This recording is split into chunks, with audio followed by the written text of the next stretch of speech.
Ramazan Dua Day 11.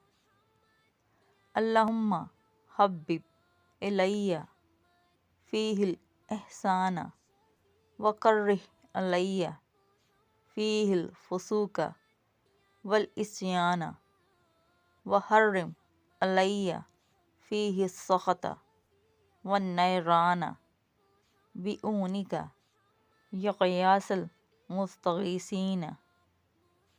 Allah, on this day, make me love goodness and dislike corruption, and disobedience bar me from anger and the fire of hell by your help, O the helper of those who seek help.